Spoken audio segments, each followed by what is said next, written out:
Bom dia, pessoal. Bom dia. 7 horas da manhã. Vamos sair da cama com alegria para enfrentar um novo dia.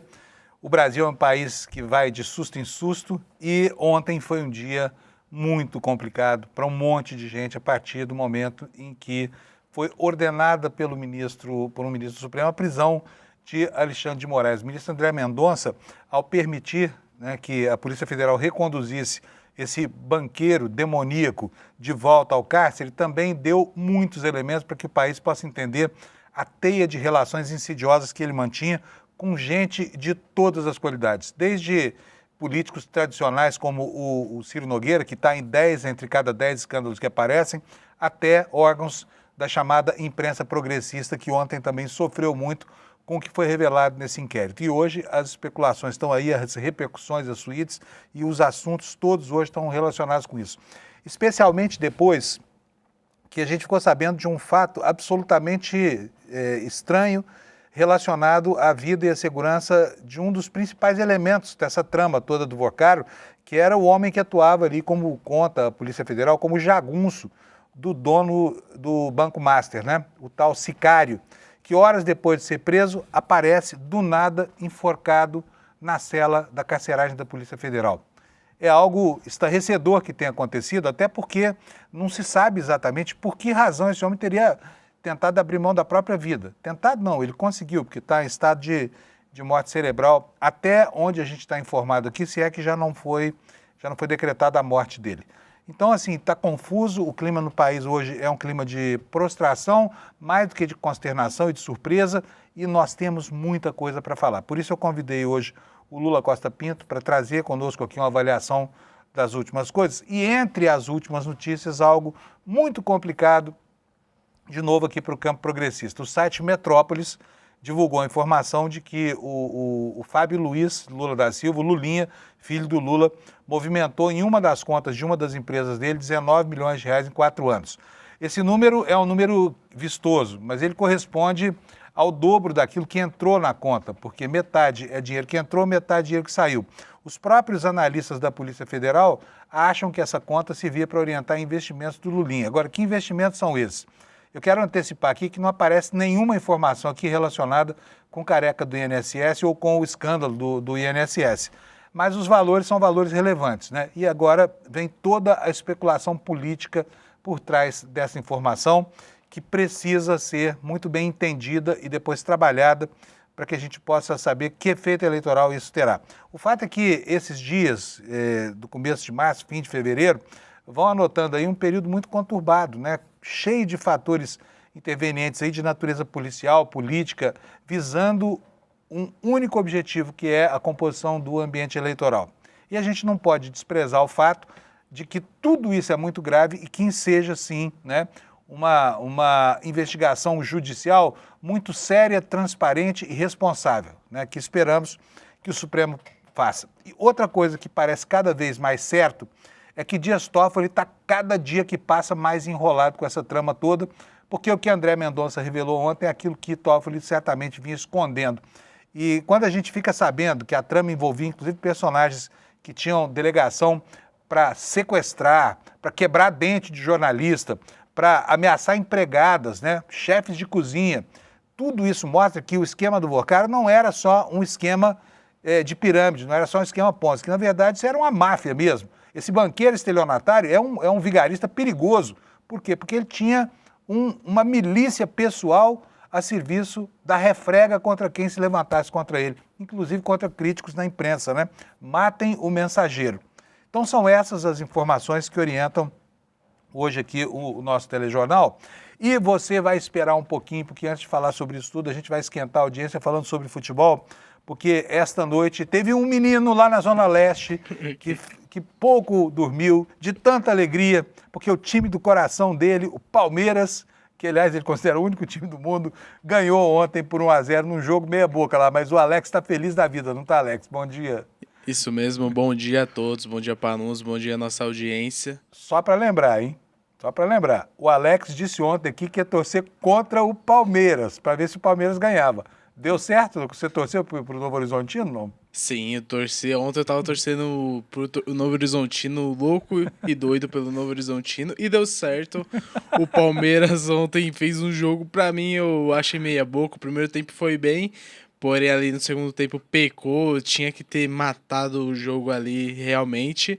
E o Palmeiras Panunzi ontem ganhou de 1-0 o gol do Flaco Lopes. O Carlos Miguel ainda pegou um pênalti e nisso decretou a vitória do Palmeiras por 1-0. Lembrando que no domingo, 8h30 da noite, terá o jogo de volta dessa final. E tomara que o Palmeiras consiga segurar pelo menos o empate para conseguir esse título do Paulistão, Panunzi. Só precisa empatar agora. Agora a gente precisa lembrar o seguinte, o ano passado o Palmeiras foi ganhando tudo no começo e perdendo tudo no final, né? Então, Alex, acho que para valer a sua mandinga você vai ter que torcer de novo pelo Novo Horizontino, viu? Para ver se o Palmeiras desencalha, né? Sim, isso mesmo. Lembrando que ninguém tira o título do Novo Horizontino a não ser o Palmeiras. Tá bom. E fora isso, temos mais alguma coisa na área do futebol, não? Fora isso, não teve mais nenhum jogo por conta do início do ano e ainda finalizando os estaduais, porém, final de semana terá a final da maioria dos estaduais e a gente vai trazendo resultado aqui no Desperta. Bom programa, Panunzi. O ano mal começa e os campeonatos estaduais já estão terminando, né?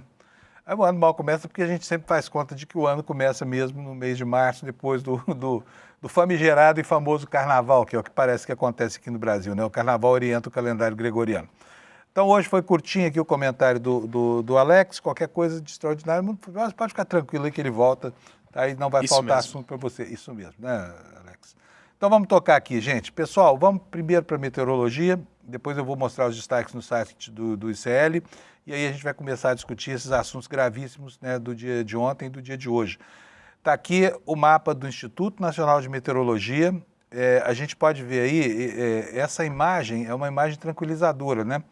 Porque nós estamos já há muitos dias sob a ameaça dos temporais que primeiro devastaram a zona da Mata Mineira, lá Juiz de Fora e Ubá, e que continuavam ontem fazendo estragos lá pelo interior do Nordeste, mas choveu onde deveria, choveu no semiárido brasileiro. E hoje o alerta severo, que é o alerta de temporal, está restrito, olha, a essa faixazinha aqui no norte do país, está vendo só? Bem sobre o estado do Pará, no litoral do estado do Pará. Vamos ver o que o Instituto Nacional de Meteorologia está falando para lá? Deixa eu diminuir aqui.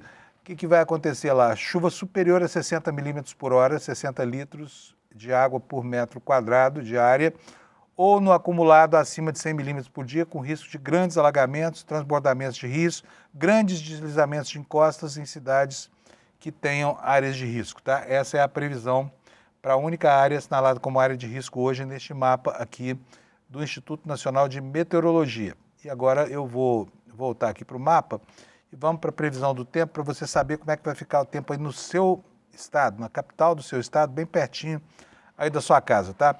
As chuvas voltam a acontecer lá no sul do Brasil. Há um núcleo de chuva bem aqui, nessa região aqui do centro-sul do estado do Rio Grande do Sul. E teremos um dia com alguma chuva, nuvens, lá na capital, Porto Alegre, onde a temperatura continua alta, vai chegar a 32 graus. Em Florianópolis, a temperatura também vai estar alta, 30 graus Celsius, nesse finzinho de verão. E em Curitiba, 30 graus Celsius. Portanto, no sul, apesar da chuva, né, que vai cair em 2 das 3 capitais, segundo a previsão do Instituto Nacional de Meteorologia, o calor prossegue. Aqui em São Paulo, vai ser um dia de algumas nuvens no céu, mas não está prevista chuva, temperatura chegando a 29 graus Celsius em elevação. E aqui eu quero dizer para você o seguinte, você que não mora em São Paulo, eu amo o outono. O outono começa daqui a pouco, né? Faltam mais alguns poucos dias para o outono.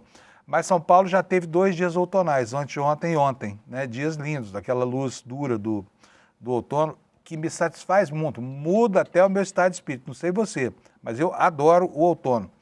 Acho que é porque eu nasci no outono, não sei, mas eu conheço muita gente que gosta do outono sem ter nascido no outono. Então vamos lá, vamos continuar aqui, parar com essa digressão pessoal aqui, vamos para a meteorologia no Rio de Janeiro, onde a temperatura vai ser de 30, como gostam os cariocas, bem quente, sem chuva, né? Vai ser um dia bonito, bom para a praia, para quem pode, já pagou os boletos e está tranquilo para ir para a praia. Em Belo Horizonte também não deve chover, a máxima também chega aos 30 graus. Em Goiânia, olha, hoje a previsão é diferente, porque a Goiânia e Brasília estão ali uma do lado da outra, mas o tempo muda entre uma e outra. Lá em Goiânia deve chover pouco, né, trovoadas isoladas no fim da tarde, com máxima de 31 graus. E Brasília deve ter pancadas de chuva lá durante o dia, com máxima de 28 graus, um pouquinho mais fresco.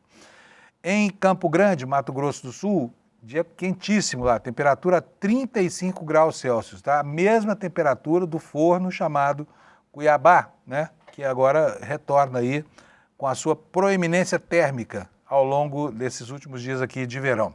Em Porto Velho, a temperatura vai a 31, deve chover, o mapa está verdinho aí, como você pode ver. É a mesma previsão para Rio Branco, onde a temperatura deve ir a 33. Em Manaus, dia de nuvem no céu, sem previsão de chuva, com máxima 35.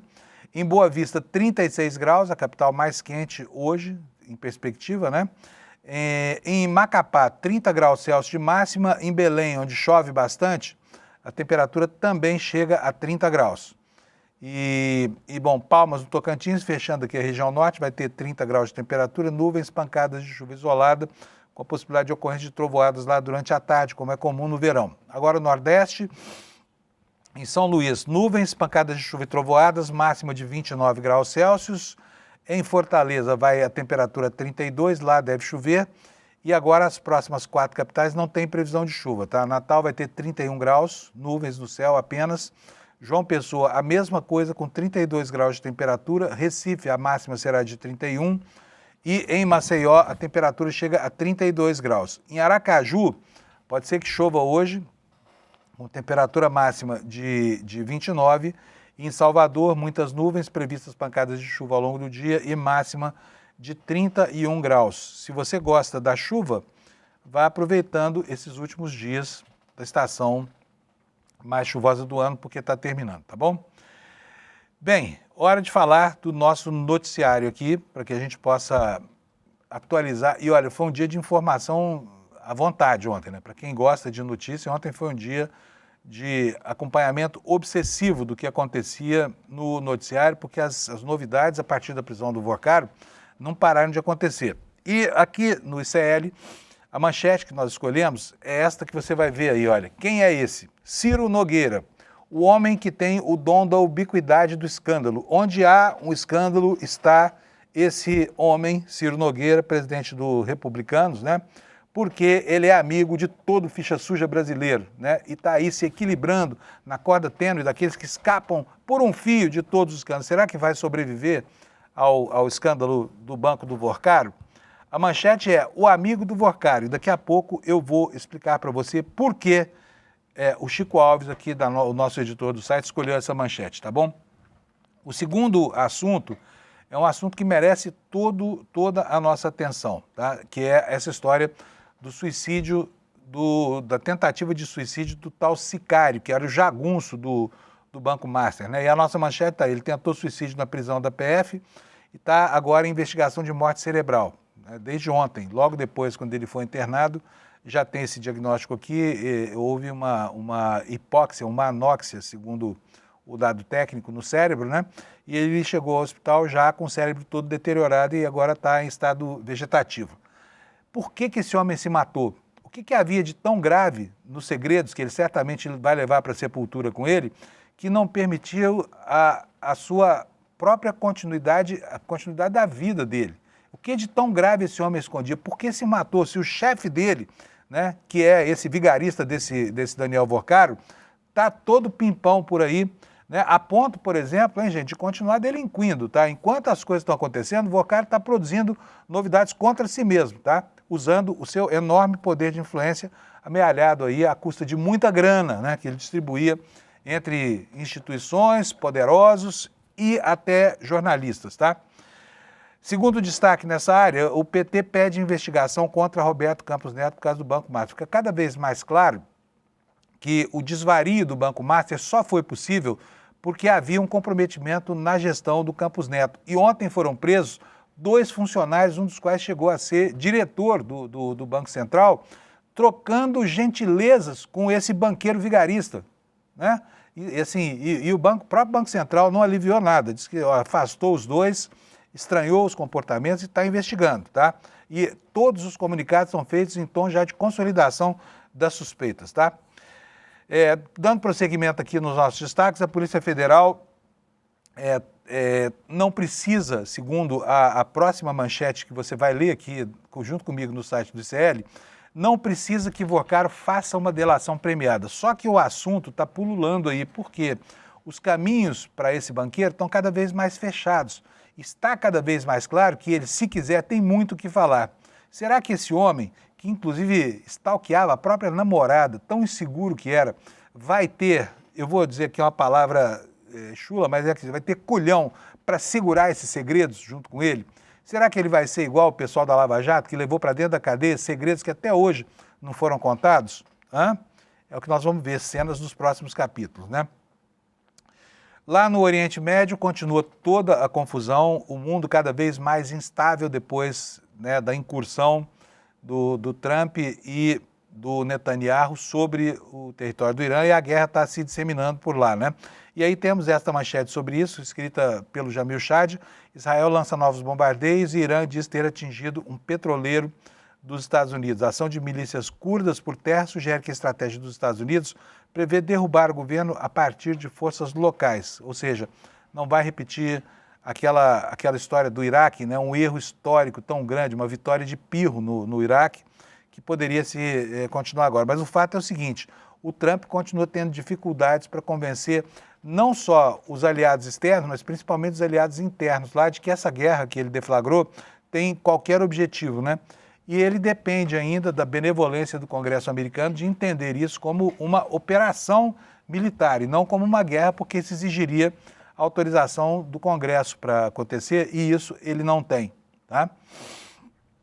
Vamos agora aqui para as manchetes secundárias aqui nesse cantinho, que eu vou aumentar para você ler junto comigo.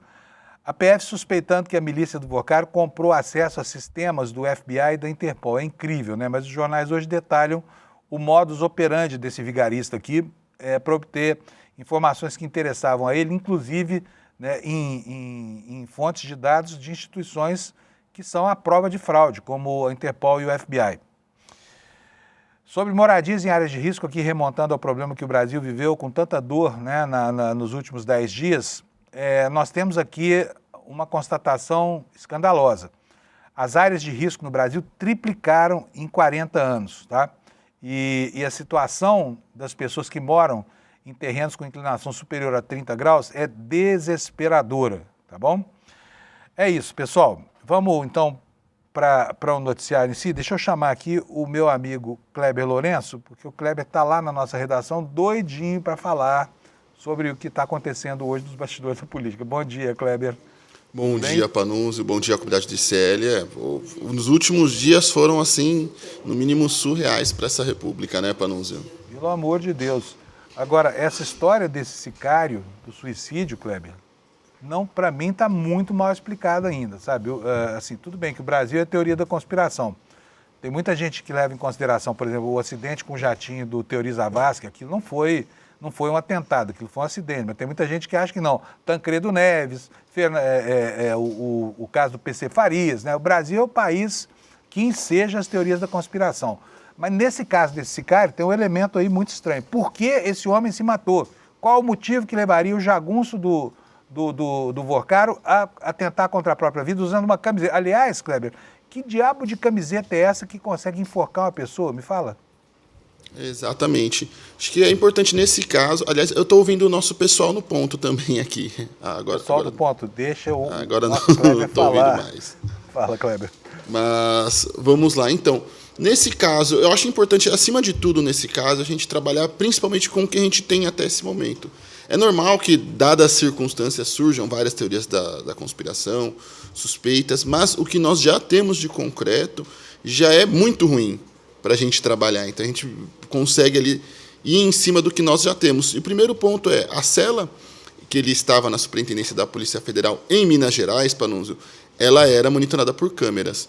Então, do momento onde ele começa a fazer os preparativos ali para atentar contra a própria vida, até de fato ele executar o ato, houve um tempo considerável e assim, ele ficou sufocado tempo suficiente a ponto de o cérebro dele não receber mais oxigênio e ele ter ali a morte cerebral declarada. Então, todo o processo já é muito ruim e vale a gente questionar o que aconteceu nesse meio tempo que ele conseguiu ali fazer os preparativos até a chegada dos agentes na cela, em que momento os agentes perceberam que ele de fato estava tentando contra a própria vida, qual foi o momento ali da filmagem, se de fato todo o processo foi captado pelas câmeras ou se tem algum ponto cego na cela que permitiu que ele fizesse os atos preparatórios e aí depois ele consumasse todo o plano. Então, o que nós já temos aqui é muito ruim. Vamos, mais uma vez, deixar os fatos muito claros, Panunzio. Nós temos um preso que morreu sob a custódia do Estado. Porque é isso, ele estava preso na Polícia Federal, ou seja, alguém sob custódia do Estado brasileiro. Tendo as informações que tem. A gente passou ontem, a manhã toda aqui no Desperta, também no N1, falando sobre o envolvimento deste homem na milícia do Vorcaro. Ele era responsável por levantamento de informações, de organização de plano para intimidação de adversários do Vorcaro. Então, era uma pessoa que sabia muita coisa, não só do próprio Vorcaro, mas pela dinâmica e pelo que a gente tem ali da investigação da Polícia Federal, provavelmente de muita gente. Até então, o que nós temos notícia é de ele levantar informação de alguns funcionários, de jornalistas, mas isso não impede que ele tenha procurado, inclusive, informações de outras autoridades. Na própria decisão do André Mendonça, fala que autoridades do Estado eram alvos também, seriam alvos desse grupo, miravam também outras autoridades para que fossem ali chantageadas ou coagidas também. Então, este homem provavelmente sabia coisas do Vorcaro, mas também sabia coisas de outras pessoas. E aí a gente tem toda essa dinâmica acontecendo. E assim, mais uma vez, era um sicário, ele dado como sicário, longa-manos do Daniel Vorcaro. E aí o que fez esse homem atentar contra a própria vida? O que deixou ele tão apavorado ou tão preocupado a ponto de não pensar nem sequer o primeiro ato que ele faz ao ser preso não é pensar na sua própria defesa, não é nada desse tipo, e sim dar fim à sua própria vida. Então é importante entender o que motivou isso.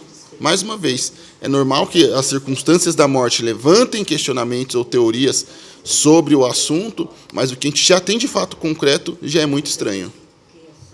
Pois não é muito estranho, não. É estranhíssimo, né? Agora, tudo isso, ô Kleber, né, tantas coisas esquisitas acontecendo, levam sempre a gente na direção de perguntar, esse Vorcaro está tão ferrado, sabe? E leva na bagagem tanta gente, agora, será que ele vai ter a coragem de guardar esses segredos todos? Ou será que ele vai tentar se beneficiar da sua condição privilegiada de corruptor geral da República para contar o que sabe e tentar melhorar a sua situação, comprometendo os parceiros dele nas instituições? Olha, eu conversei com algumas fontes em Brasília e chegaram a me afirmar que se o Vorcaro quisesse fazer uma delação, o melhor momento seria lá no começo, quando ele foi preso a primeira vez, no que a PF entendeu como uma tentativa de fuga.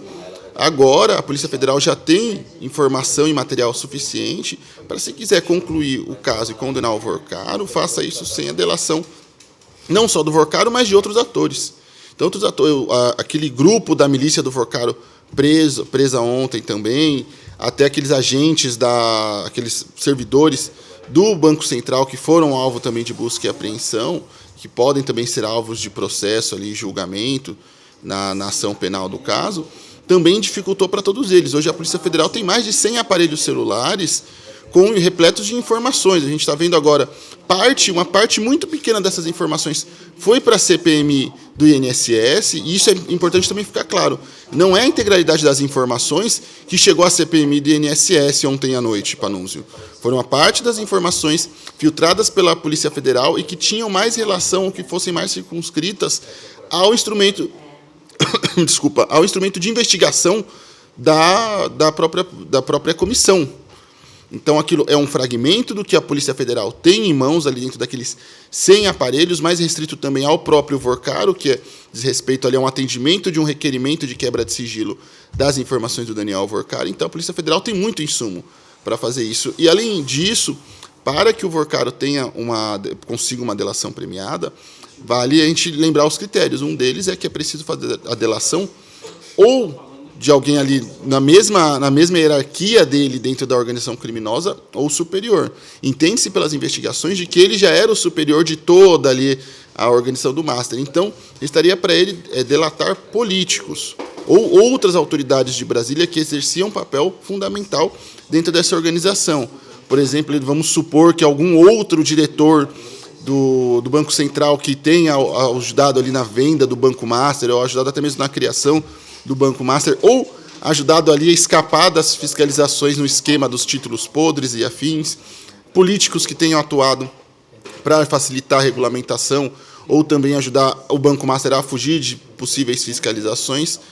Então, é um universo muito restrito e é isso que preocupa a Brasília nesse momento, porque se ele precisar delatar e para que ele consiga ter uma delação aceita pela Polícia Federal e pelo Ministério Público, será necessário uma delação muito forte, de gente muito grande. Delatar o Zezinho da esquina que ia ali, puxava informação, alguma coisa do tipo, não vai adiantar para ele. Mais uma vez, eu conversei com fontes em Brasília e hoje o que eles afirmam é: a Polícia Federal tem informação suficiente para concluir esse caso sem precisar de uma delação do Vorcaro.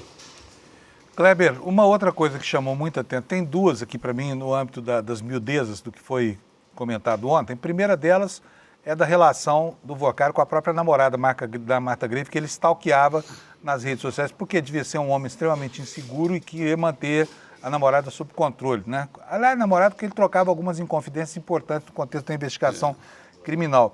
Mas a outra questão são acessos que ele supostamente teria à base de dados da Interpol e do FBI. Como ele violou essas bases? Como é que era esse processo? Você apurou isso?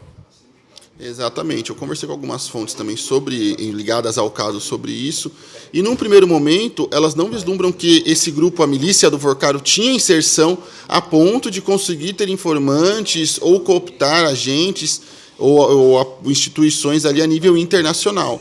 Então, o que eles acreditam que aconteceu é que esse grupo comprou credenciais ali de servidores que estavam disponíveis na Deep Web, na parte profunda da internet. Existem diversos fóruns, sites, grupos, canais em diversas redes sociais que são voltados unicamente para a venda de credenciais de agente de Estado no mundo inteiro, seja a FBI, seja a polícia italiana, seja, enfim, de qualquer lugar do mundo, e essas credenciais são vendidas ali livremente. A gente tem constantemente notícias sobre vazamentos de informações, de dados, então isso é muito fácil de conseguir. Inclusive, existem fóruns onde você pode, inclusive, conseguir dados sob demanda, Panusa, onde você pode falar: olha, queria uma credencial de alguém da CIA, da NSA, da Polícia Federal, da Polícia de São Paulo, que seja, e aí alguém vai lá, atende essa task e, mediante o valor da negociação, consegue essas informações.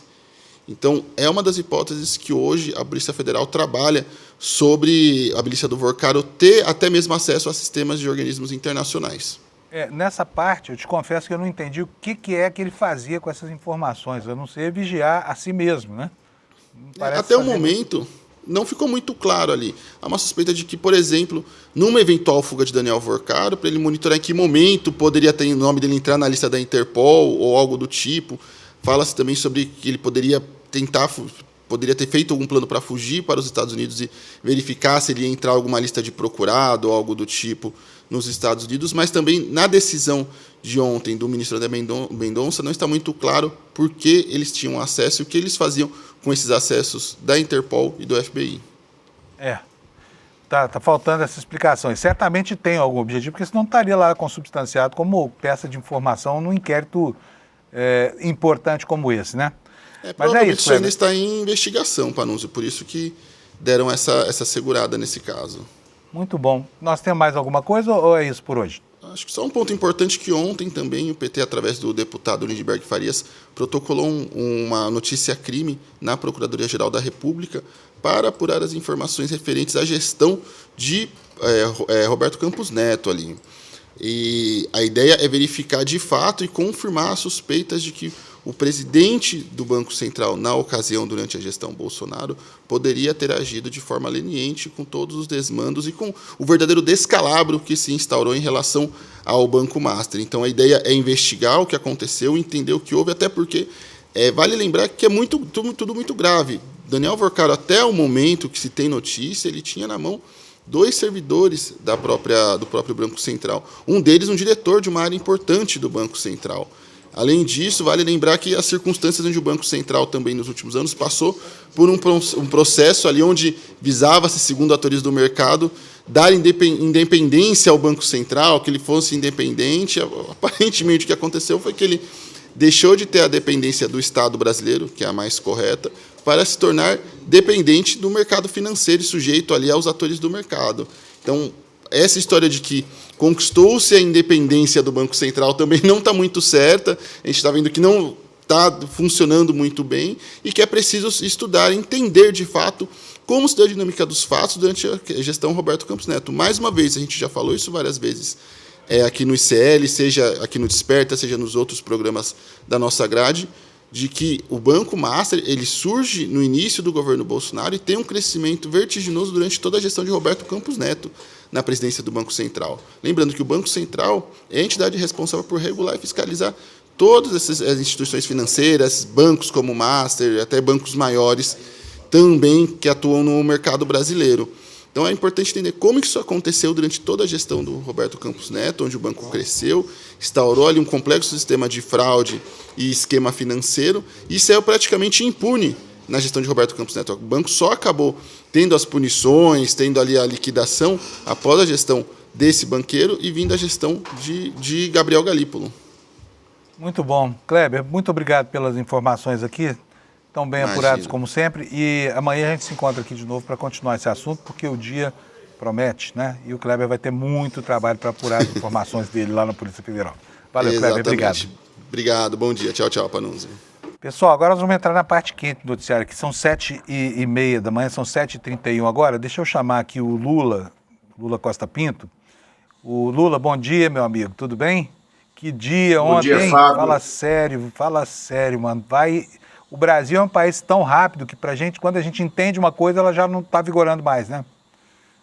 Não está vigorando mais e, para mim, só terminou no começo da madrugada que eu mandei uma mensagem ali no nosso grupo interno e interagindo com o Leandro, né? E aí, no final, eu disse, boa noite, Cinderela, né? Porque já era madrugada e a gente estava ali operando, né? E eu tirei o Lula cedo da cama hoje, porque o Lula não pode dormir, ele é o nosso guru aqui, para nos orientar sobre a cobertura. Deixa eu te falar, tem dois assuntos aqui muito sérios, um deles diz respeito ao próprio conceito que a gente tem aqui como imprensa alternativa. Não nós do ICL, eu estou falando da imprensa progressista, né? Mas antes de falar sobre isso que surgiu ontem, eu quero falar sobre algo que está agora no ar, lá no site Metrópolis. O site Metrópolis trouxe uma informação com a Andresa Matais, que é colunista lá do Metrópolis, uma informação que vai gerar hoje, com certeza, uma grande repercussão no campo da política. Eu vou pedir para o Alex botar na tela para a gente. Alex, bota aí minha tela, por favor. A informação é essa aí, ó. Lulinha movimentou 19 milhões de reais em 4 anos, isso só em uma das contas dele. Antes que o Lula possa nos orientar sobre o que isso significa, eu vou ler para vocês aqui um trechinho da reportagem. Ela dá conta do seguinte, ó, uma única conta bancária do Lulinha movimentou 19 milhões e 300 mil reais em 4 anos de 2022 a 2025. Atenção a essa palavra movimentar, tá? Movimentar significa a soma do que entrou com a soma do que saiu. Então, quando você pensar em ingresso de recursos, divide isso no meio, que a própria reportagem vai explicar. A conta bancária em questão, diz a matéria, é da pessoa física de Lulinha, está aberta em uma agência do Banco do Brasil em São Paulo. Segundo os investigadores, essa quebra de sigilo é apenas parte de um grande quebra-cabeça financeiro sobre o filho do presidente da República. O conjunto completo deverá emergir da análise de outras contas bancárias. Aí vem aqui a explicação sobre o que interessa. Dos 19 milhões transacionados por Lulinha entre 2022 e 2025, a metade, 9 milhões 660 mil, são créditos, dinheiro que entrou. O restante foram pagamentos para outras contas. O auge das transações foi no segundo ano do PAI, em 2024, com 7 milhões e 200 mil movimentados. Então, divide por 2, né, para manter a mesma lógica. Em 2025, o montante caiu para 3,3 milhões, e em 2026, até 30 de janeiro, foram 205 mil reais. Aí, pergunto para o Lula. Então, nós temos aqui as primeiras informações decorrentes da quebra de sigilo, né, do filho do presidente da República. Essas investigações, esse valor por si só, ele representa alguma coisa, Lula, ou não? Fábio, o que diz aí própria coluna da Andresa Matais no site Metrópolis é que os ingressos foram de 9 milhões de reais. Não, esses 19 é a soma da movimentação. Depois eles quebram isso em 3 ou 4 links mais para mostrar que o presidente Lula depositou 750 mil reais, Paulo Okamoto depositou 300 e poucos mil reais. Explicam subliminarmente, né, que isso tudo foi num momento em que havia um encerramento de espólio, recebimento de herança. O que a gente está diante de quê? Primeiro, o site Metrópolis, o próprio site Metrópolis, que pertence a Luiz Estevão de Oliveira Neto, ex-senador, cassado do Senado, que foi preso em razão de irregularidades e corrupção na construção da sede do TRT em São Paulo, né? Ele é o proprietário desse site. O próprio site Metrópolis não coloca essa notícia em sua manchete de hoje, não aposta nela. Ela está meio que escondida no meio do site. E se eles tivessem confiança do que tem nas mãos, né, não que o que está informado aí seja falso, não. É o extrato da conta bancária de Fábio Luiz da Silva, o filho do presidente da República, que tem 51 anos de idade, é empresário, mora no exterior, e essas operações ocorreram quando ele estava se transferindo para o exterior. Mas o que é que acontece? Esses dados, vazados desta forma, eles são absolutamente ilegais. Eles, quando você quebra o sigilo de algum investigado numa comissão parlamentar de inquérito, você não entrega o sigilo bancário para o público. Você, e esse é o termo técnico, você transfere a custódia do sigilo bancário para o presidente do Senado Federal, que o transfere para a presidência da Comissão Parlamentar de Inquérito. E esse sigilo está sob custódia da Comissão Parlamentar de Inquérito.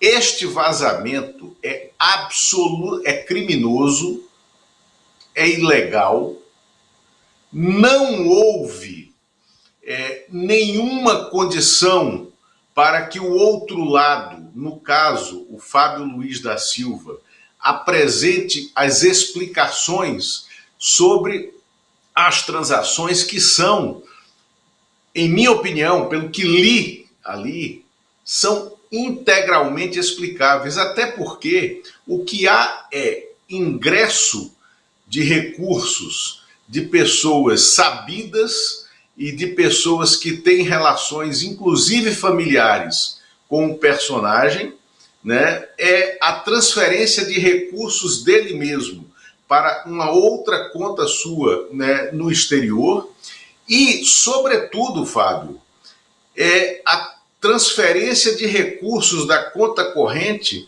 para fundos de investimento como CDB, operações de crédito e fundos do Banco do Brasil, um banco público.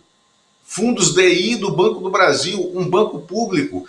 Então, eu te falo com absoluta segurança.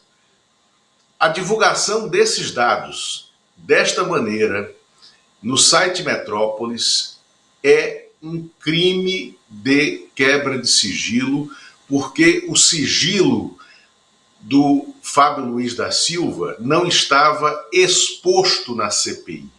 Ele estava colocado sob a custódia da Comissão Parlamentar de Inquérito, né? Então, a gente está diante de um dado de manipulação das manchetes, de manipulação da cena midiática. Isso é um caso. Agora, que vai dar problema, vai. Então, a linha de defesa do Fábio, do governo, do presidente Lula, do PT, tem que saber agir e tem que agir com maturidade. Beleza. Lula, agora vamos falar de um assunto aqui que diz respeito à imprensa alternativa, né? Não diz respeito ao ICL, porque o ICL é uma empresa completamente diferente das outras e não aceita dinheiro de publicidade. Aqui o dinheiro que tem é o dinheiro da comunidade que compra os cursos e outros eventos e produtos do ICL e paga a conta, inclusive do nosso salário aqui. Então nós temos nada a ver com isso, mas a imprensa alternativa tem. E quando alguém desse lado do espectro cai, isso acaba contaminando todo mundo. E ontem surgiram informações muito graves acerca do envolvimento, do suposto, vou falar aqui com todo o cuidado, né, do envolvimento de um site de esquerda, que é o DCM, o Diário do Centro do Mundo, com o Vorcaro. Esse site recebeu poucas menções ali. Não dá para entender direito qual é o objeto da transação, mas a referência é clara, a sigla DCM. Eu conversei ontem com o Kiko, que é o dono do site, que é o editor, e ele falou que jamais, que não conhece Vorcaro, nunca ouviu falar, nunca recebeu dinheiro de ninguém. Só que hoje, a Malu Gaspar, no Globo, está trazendo essa informação aqui que eu vou mostrar para vocês. Olha, Vorcaro discutiu com o Sicário parceria de 50 mil com um site de esquerda. Tá? É o que está aqui nessa reportagem do jornal o Globo. E aqui a Malu vai contar uma série de diálogos aqui que não estão na transcrição de ontem do André, mas que colocam o DCM no alvo dessa história toda. E eu queria saber como é que você entendeu essa parte do noticiário, Lula. Bom, você está falando do relatório da Operação Compliance Zero, né, ontem, que expõe o site de notícias DCM e também o site O Bastidor do Diego Skosteg. Diego Skosteg é um jornalista ligado a setores da direita, que teve uma atuação muito próxima de, por exemplo, Eduardo Cunha, né, no passado, quando ele esteve em redações das organizações Globo. E Diego Skosteg recebe, né, porque está lá nos autos, recebe 2 milhões de reais, né, para publicar informações que iriam beneficiar o Daniel Vorcaro, discute com ele, né, a publicação dessas informações, admite que recebeu dinheiro e ainda age sob instrução dos advogados de defesa do Vorcaro para confundir a cena.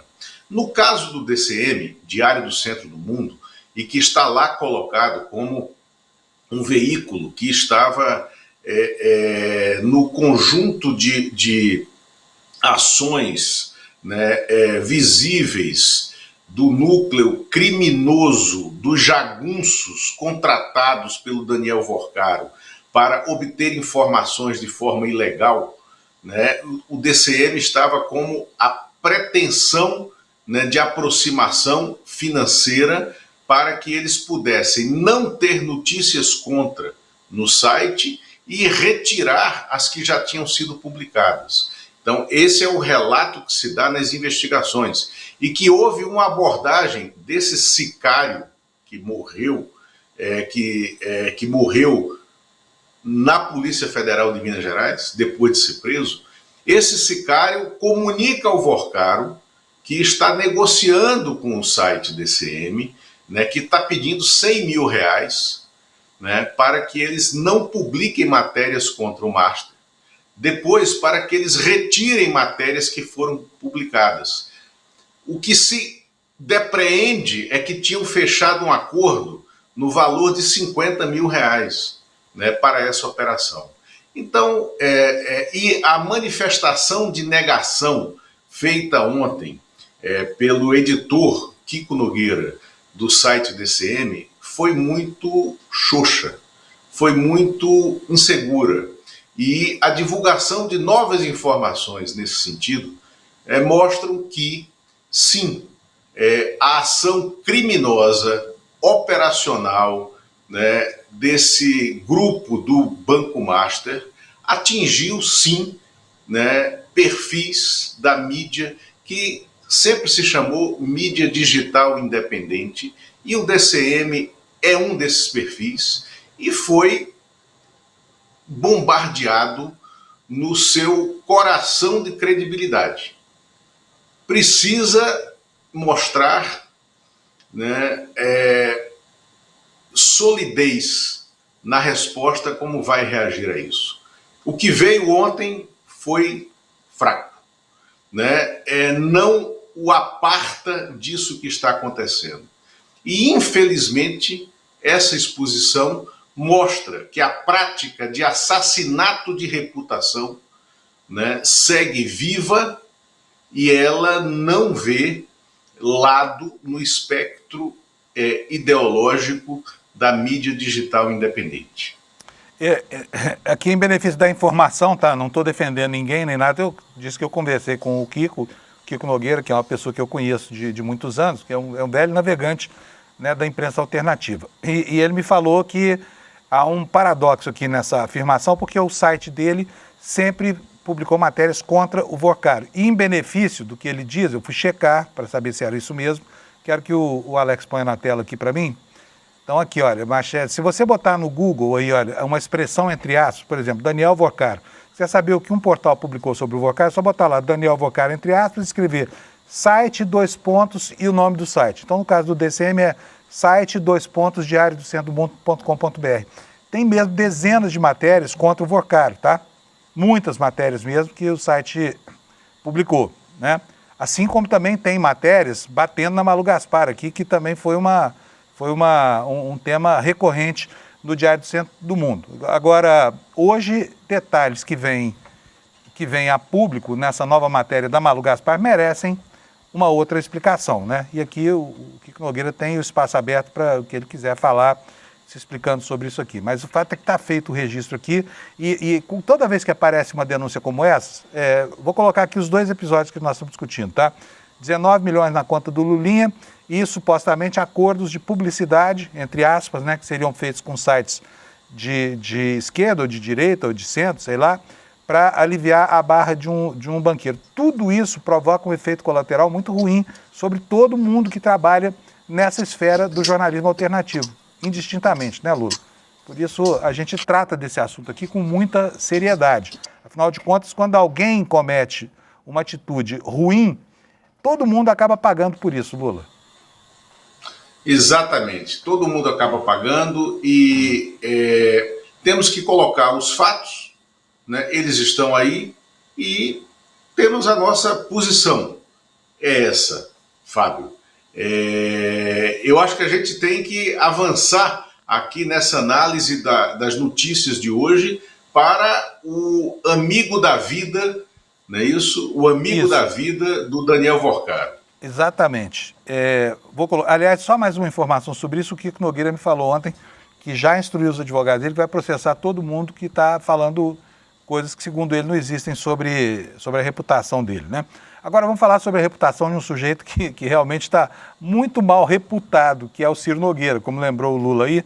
A manchete hoje aqui no site do ICL é o amigão de Vorcaro, você está vendo aí na sua página. E eu vou ler um trechinho aqui da matéria só para você entender o contexto, tá? Mensagens trocadas por Daniel Vorcaro indicam que o empresário se referia ao presidente do PP, o senador Ciro Nogueira, como um grande amigo de vida. Para quem que ele falou isso? Para a namorada, aquela influencer chamada Márcia Graef, ou Greif, como queira, né? Ele diz o seguinte para ela, olha só, está aqui escrito que em diálogo com a sua namorada, blogueira Marta Graef, Vorcaro apresenta o parlamentar, uma das principais figuras do Centrão, como alguém muito próximo. O que ele diz? Quero te apresentar um dos meus grandes amigos de vida. Ele escreveu isso em 2024, em meados de 2024, tá? Meses depois, ele volta a mencionar o senador numa conversa com a namorada. E nessa mensagem ele afirma o seguinte: Ciro solicitou um projeto de lei agora que é uma bomba atômica no mercado financeiro. A proposta ajudaria os bancos médios a reduzir o poder das grandes instituições. Está todo mundo louco, disse ele. Como se o Banco Master fosse o anão brigando com o gigante do mercado financeiro. Como se fosse um banco bolchevique, né, sendo atacado justamente por ter uma proposta socialista, querer derrubar o Itaú e o Bradesco. E ele diz o seguinte, olha, ela diz o seguinte, ó, uou, amor, uou, louca para saber de tudo ao vivo, respondeu ela.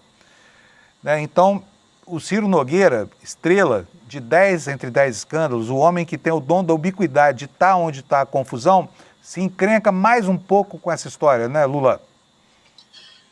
Ô, Fábio, eu agora aqui vou falar a nosso favor, tá? A nosso favor ICL, com diversos jornalistas, né, desse canal de mídia digital independente. O que está vindo agora à tona é a comprovação do que nós aqui, vários de nós aqui, sempre falamos, desde a origem desse escândalo.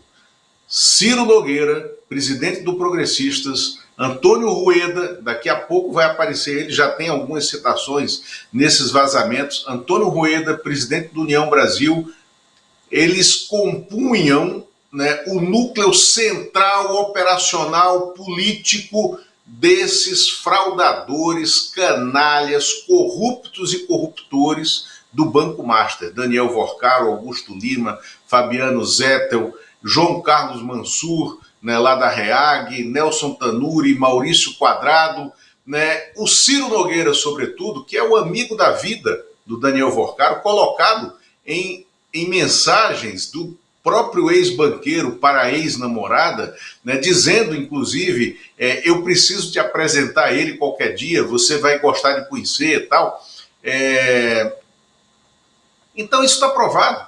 E foi o Ciro Nogueira quem pegou pelo braço o Daniel Vorcaro, pegou pelo braço o Ibanez Rocha, governador do Distrito Federal, apresentou os dois e disse que eles tinham que dar a solução para o Banco Master que estava quebrado via BRB. A partir dali surge a solução para eles, né, via BRB, com dinheiro público, como eles imaginavam, e agora está aí colocada essa relação umbilical, a relação política do Banco Master sempre passou pelo senador Ciro Nogueira, que ontem, cinicamente, sem saber a profundidade dos documentos que tem lá e que vão vazar nas investigações do Banco Master, ele soltou uma nota dizendo que podia ser qualquer Ciro, que é muito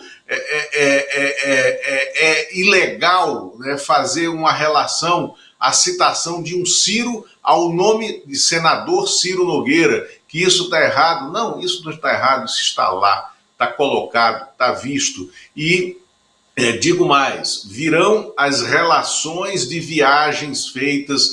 Agora já está comprovado que no prêmio, no GP de Fórmula 1 de São Paulo, no final do ano passado, em dezembro, tá? O Banco Master já estava quebrado, o BRB já estava impedido de comprar o Banco Master pelo Banco Central. O BRB patrocinou um grande camarote, né, na Interlagos. Estavam nesse camarote Ciro Nogueira, Rueda e Ibanez Rocha, e o transporte para o camarote do Rueda e do Ciro Nogueira foi feito em helicóptero pago pelo Banco Master, tá? Pelo Vorcaro. E também o transporte do Ciro Nogueira para o aeroporto no dia seguinte ao GP foi feito em helicóptero do Daniel Vorcaro. Então está aí, está colocado, Ciro Nogueira não tem saída, né, dessa relação umbilical de amigo da vida inteira do Daniel Vorcaro. Está exposto e mais coisa virá, Fábio. E olha, só para a gente encerrar, eu preciso encerrar com o Lula, gente, porque senão daqui a pouco eu tomo uma bronca aqui. Mas 2 minutinhos eu tenho aqui para isso. O que o Ciro Nogueira disse sobre isso? Falou que, eu não conheço o Vorcaro, não. O Vorcaro não é... O cara chama ele de amigo da vida toda, né? E ele disse que não.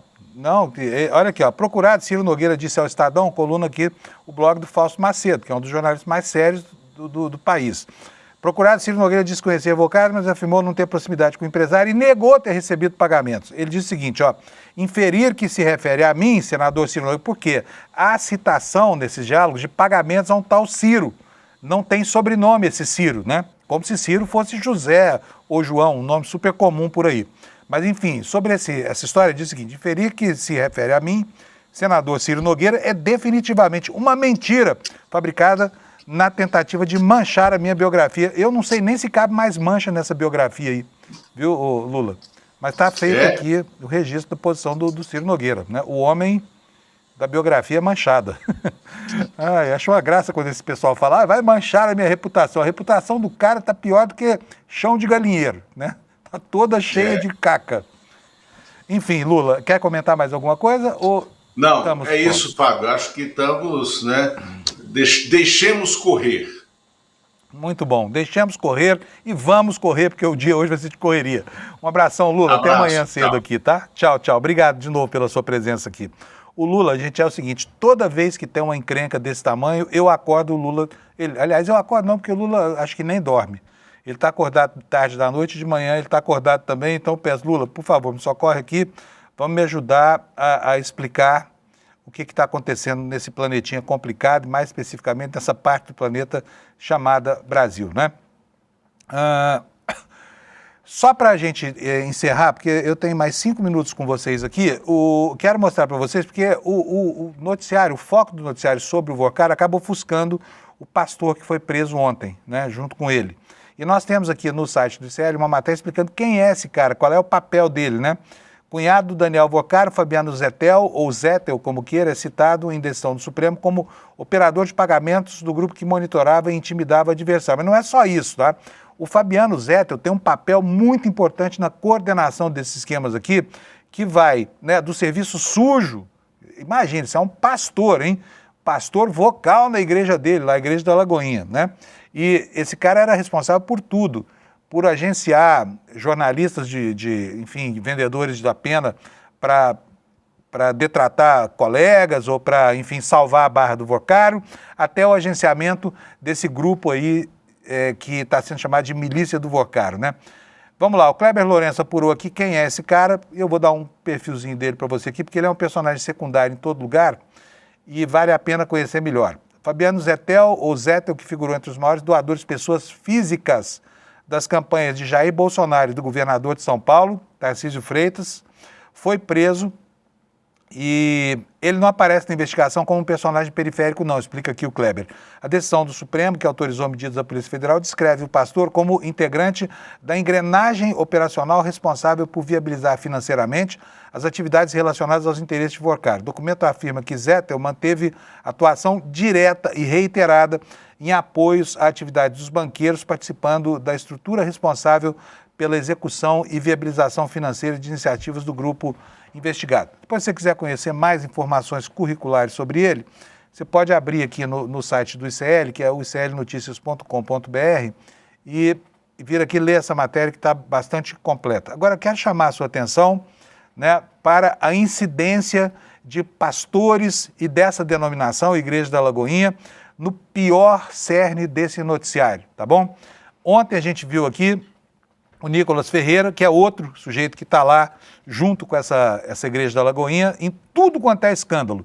Ontem nós tivemos aqui a informação de que o Nicolas Ferreira e um outro pastor da mesma igreja estavam andando pelo Brasil fazendo uma caravana para fazer proselitismo político na campanha de 22, né, na campanha da eleição do Bolsonaro, o que vai certamente trazer problemas para o Bolsonaro. Pode acabar isso na decretação de outro período de inelegibilidade para ele.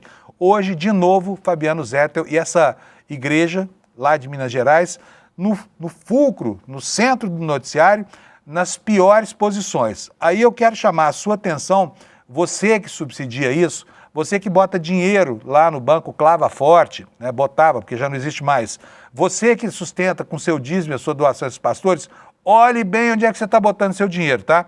Isso aí forma uma máfia de corrupção, como a gente tem visto. A cúpula dessa igreja está completamente envolvida, imbricada nesse escândalo de Banco Master, tá? E contando, hein? Porque os envolvimentos aqui vão ser muito maiores na medida em que a gente conheça os conteúdos que ainda estão sob sigilo lá no Supremo Tribunal Federal, tá bom? Era isso para hoje, por enquanto. Nós vamos ter muito mais informação agora do N1, onde as notícias deste jornal aqui, tão tumultuado hoje, né, pela ocorrência de tantos fatos, elas vão ser aprofundadas, tá bom? Espero que você aproveite o N1 e não saia daí. Enquanto o N1 não chega, eu quero te convidar para conhecer, uma vez mais, se você ainda não conheceu, o Oráculo do ICL, a nossa inteligência artificial. É uma inteligência artificial realmente inteligente, na acepção completa dessa palavra, já que a outra inteligência artificial é meio burrinha. Ela, quando não sabe uma coisa, não tem uma informação na sua base de conhecimento, ela inventa, ela te engana. Com a nossa não tem isso, porque ela foi treinada com a base de conhecimento dos mais de 300 professores que dão aulas aqui para os alunos da comunidade do ICL. E se você quiser conhecer, despertaicl.com.br, tá? É só vir aqui e você acha o caminho para chegar no oráculo do ICL. Quero desejar para vocês uma ótima quinta-feira. Amanhã, sexta, a gente volta às 7 da manhã para encerrar esta agitadíssima semana. Bom dia para você, bom trabalho, tá? E espero que a gente tenha boas notícias para você amanhã. Tchau. As IAs genéricas aprenderam com a internet, e a internet está cheia de mentiras. Elas alucinam, inventam e propagam o caos. O oráculo ICL é diferente. Ele não busca no lixo da desinformação. Ele foi treinado no pensamento crítico dos maiores intelectuais do Brasil. É a primeira IA com compromisso real com a verdade histórica. Não seja um passageiro dos algoritmos. Assuma o controle. Use a inteligência artificial para entender o mundo, não para ser enganado por ele. A revolução educacional é agora. Assine o ICL e acesse a verdade.